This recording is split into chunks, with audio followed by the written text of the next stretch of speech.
Three, two, one.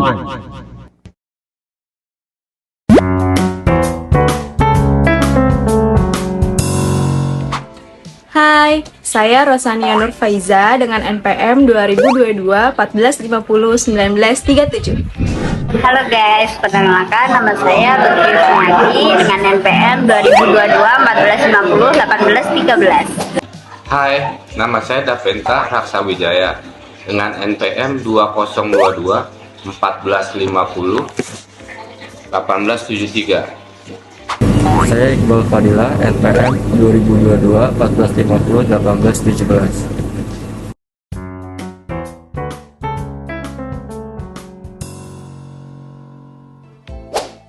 Halo teman-teman, kami dari kelompok 2 akan membahas materi tentang ilmu kealaman dasar.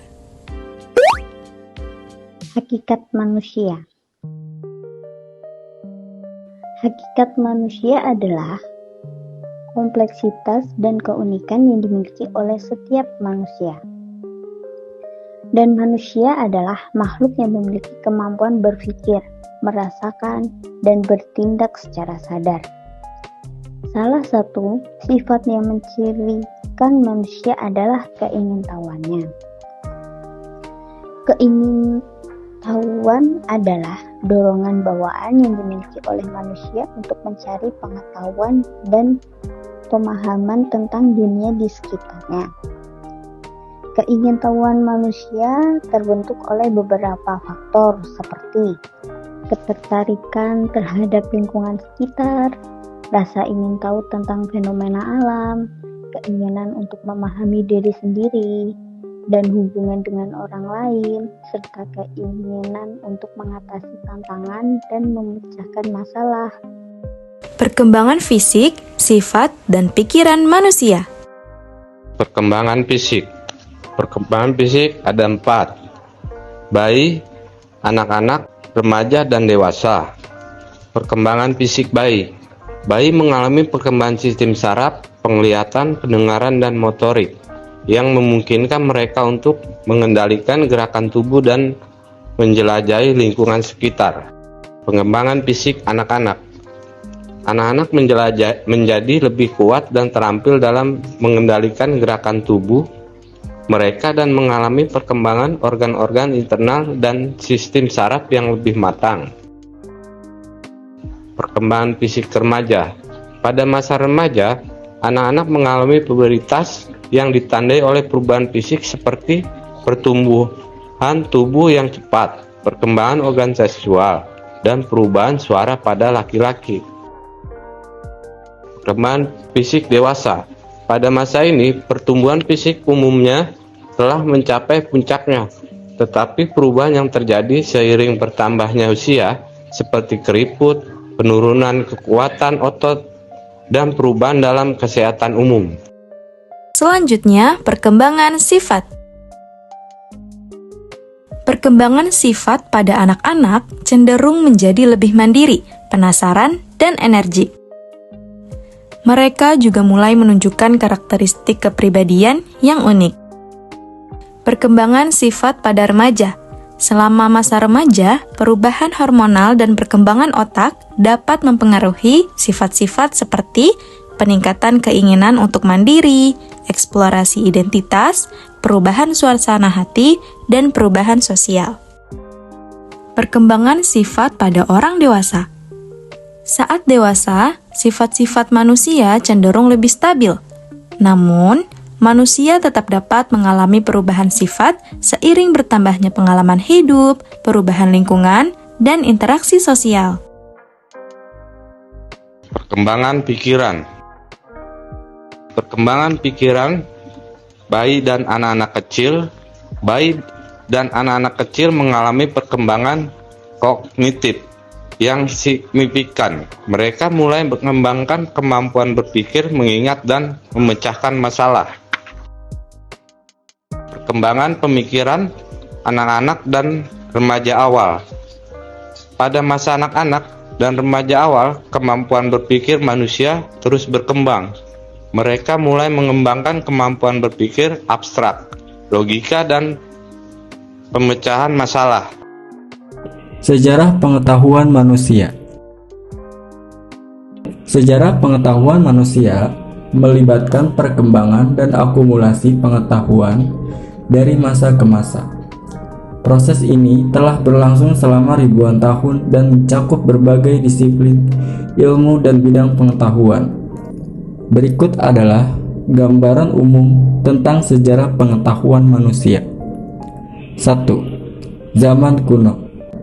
Mereka mengembangkan sistem penulisan, matematika, astronomi, filosofi, dan ilmu alam dasar. Kedua, abad pertengahan. Selama abad pertengahan, pusat pengetahuan berpusat di kalangan sarjana Islam dan Eropa.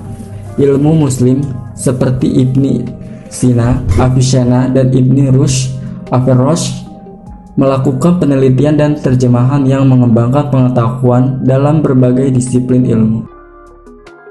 Ketiga, revolusi ilmiah. Periode ini yang terjadi pada abad ke-16 hingga ke-18 melihat perubahan mendasar dalam cara manusia memahami dunia. Ilmuwan seperti Nicolaus Copernicus, Galileo Galilei, Isaac Newton, dan Francis Bacon membuat penemuan dan teori yang mengubah pandangan manusia tentang alam semesta, fisik, dan metode ilmiah. 4. Abad pencerahan. Abad ke-18 merupakan periode pencerahan yang ditandai oleh penekanan pada rasionalitas, logika, dan pengetahuan yang didasarkan pada pengamatan dan bukti. Para pemikir seperti Voltaire, Immanuel Kant, dan John Locke mengembangkan gagasan-gagasan filosofis dan ilmiah yang mempengaruhi perkembangan berbagai disiplin ilmu. 5. Abad ke-19. Abad ini ditandai oleh perkembangan ilmu, pengetahuan, dan teknologi yang pesat. Revolusi industri membawa perubahan besar dalam masyarakat dan membuka jalan bagi penemuan dan inovasi baru dalam bidang seperti kimia, fisika, biologi, dan teknik. Abad ke-20 dan seterusnya. Abad ke-20 menyaksikan kemajuan luar biasa dalam berbagai bidang pengetahuan, dari pemahaman tentang fisika, partikel, hingga perkembangan teknologi informasi dan genetika. Pengetahuan manusia terus berkembang dengan cepat. Revolusi digital dan kemajuan dalam komunikasi memungkinkan pertukaran pengetahuan yang lebih luas dan cepat di seluruh dunia. Cara manusia memperoleh ilmu pengetahuan. Menurut Auguste Comte 1798 sampai 1857 Masehi, dalam sejarah perkembangan jiwa manusia, baik sebagai individu maupun sebagai keseluruhan, yang berlangsung 3 tahap, yaitu tahap teologi atau fiktif, 2 tahap filsafat atau metafisik, 3 tahap positif atau ilmiah real. Dalam manusia, curiosity atau rasa ingin tahu yang merupakan pikiran manusia berkembang dari waktu ke waktu. Rasa ingin tahunya atau pengetahuannya selalu bertambah sehingga terjadi timbunan pengetahuan. Rasa ingin tahu manusia berasal dari ingin mengenal dirinya sendiri, dan akhirnya di bawah sadar dirinya terdiri atas 2 unsur, yaitu rohani dan jasmani. Dan perkembangan selanjutnya adalah keingintahuan manusia pada alam sekitarnya dengan kemampuan bahasa manusia berkomunikasi atau bertukar pengalaman tentang segala hal yang ada di dalam serta kegunaan bagi manusia.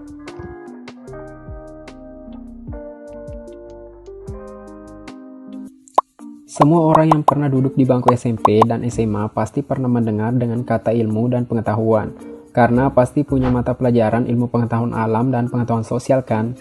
Namun, apa kita tahu bahwa kata tersebut memiliki makna yang berbeda? Bedanya apa sih?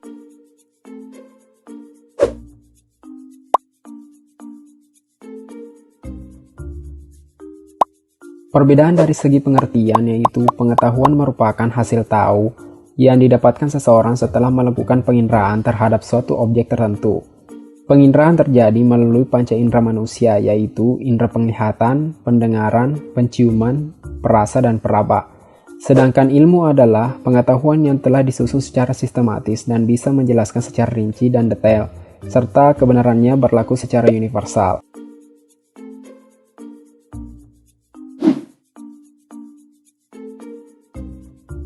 Perbedaan dari segi karakteristik, pengetahuan ialah suatu hal yang diketahui oleh seseorang tanpa melakukan riset terlebih dahulu, dan sifatnya tidak universal karena belum diuji kebenarannya, sehingga objek suatu pengetahuan belum dapat disusun secara sistematis. Sedangkan karakteristik yang dimiliki ilmu antara lain suatu objek yang dikaji tersebut telah dijelaskan dan disusun secara sistematis dengan metode-metode tertentu. Suatu ilmu pasti berlaku secara universal dan telah diurutkan secara sistematis, sehingga dapat menjelaskan dengan rinci dan jelas.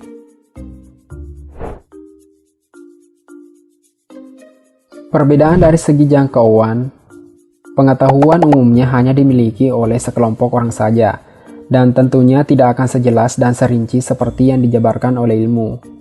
Sedangkan ilmu menyajikan hasil penelitian suatu objek yang lebih luas jika dibandingkan dengan pengetahuan. Karena objek ilmu sudah diuji kebenarannya dan disusun secara urut, maka akan mendapatkan hasil yang lebih rinci, sangat luas dan disetujui oleh banyak pihak, alias berlaku secara universal. Yang jelas, ilmu terdiri dari pengetahuan. Jadi dengan belajar suatu ilmu, kita akan memperoleh pengetahuan. Sangat beda halnya dengan jika hanya mengetahui sebuah pengetahuan. Belum tentu kita akan mendapatkan ilmu secara keseluruhan. Jadi bisa dikatakan bahwa jangkauan ilmu lebih luas daripada jangkauan pengetahuan. Pengetahuan hanya menyajikan informasi yang kebenarannya masih belum diuji dan dikaji. Pengetahuan bersifat subjektif dan hanya sebatas pemberian informasi sesuai yang diketahui oleh seseorang maupun sekelompok orang saja. Umumnya pengetahuan hanya terbatas informasinya dan tidak detail. Sedangkan ilmu menyajikan informasi yang diuji dan dikaji kebenarannya terlebih dahulu secara objektif, sehingga ilmu bisa diyakini kebenarannya. Suatu ilmu jika belum diuji dan dikaji kebenarannya belum layak digolongkan sebagai ilmu, tapi hanyalah golongan dari pengetahuan. Objek penelitian suatu ilmu mesti dilakukan menurut metode tertentu agar memperkecil terjadinya kesalahan. Kepastian dan kebenaran dari suatu ilmu haruslah tidak terbantahkan karena telah melalui proses pengkajian. Sangat berbeda dengan pengetahuan, ilmu memiliki penjelasan yang lebih ilmiah karena kebenarannya telah dibuktikan.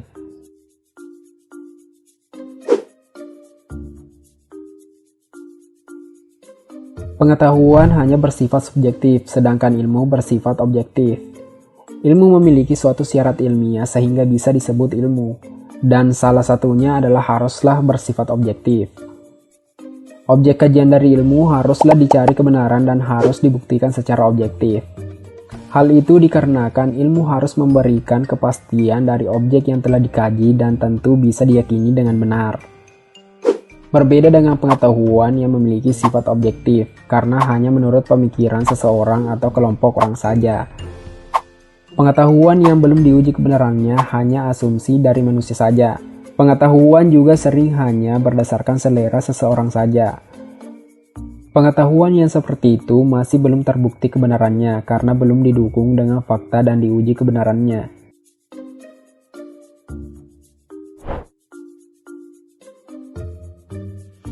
Dan yang terakhir, apabila pengetahuan dan ilmu dibandingkan dari segi pembenarannya, perbedaan keduanya sangatlah menonjol, karena pengetahuan sifatnya terbatas, hanya sesuai pemahaman seseorang atau sekelompok orang saja. Pasti kebenarannya masih dapat dipertanyakan, karena pengetahuan belum dapat memberikan penjelasan secara rinci. Kadang pengetahuan juga dapat menjadi pertentangan karena sifatnya yang subjektif, karena hanya berdasarkan keinginan pribadi setiap orang yang berbeda. Sedangkan suatu ilmu sudah diyakini kebenarannya sebab telah melalui proses penelitian yang didukung oleh fakta-fakta. Ilmu yang sudah diuji sedemikian rupa sehingga menghasilkan informasi yang pasti dan akan sulit dibantahkan kebenarannya. Semoga jelas ya guys. Terima kasih sudah menyimak sampai detik ini and see you next time.